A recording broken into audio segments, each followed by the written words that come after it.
On September 17, 1978, history was made at Camp David. The Camp David Accords, mediated by US President Jimmy Carter, marked a turning point in the quest for peace in the Middle East. For 13 days, Egyptian President Anwar Sadat and Israeli Prime Minister Menachem Begin negotiated at the presidential retreat in Maryland. The Middle East had been a battleground of conflict, especially between Israel and Egypt.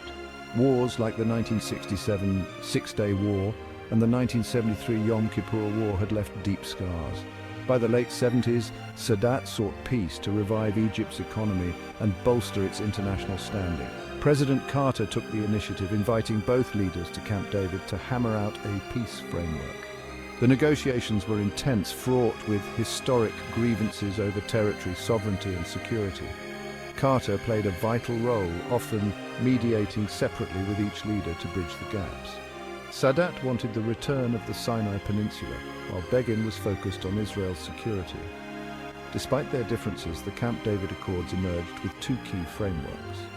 First, a framework for peace in the Middle East, aimed at resolving the Israeli-Palestinian conflict. Though this part faced more hurdles, it called for negotiations over the West Bank and Gaza Strip, including the establishment of a Palestinian Authority. The second and more significant framework was for a peace treaty between Egypt and Israel.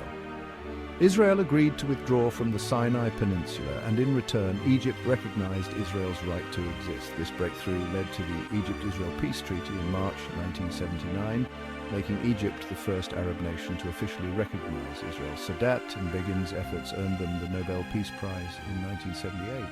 Yet the accords had mixed reactions in the Arab world.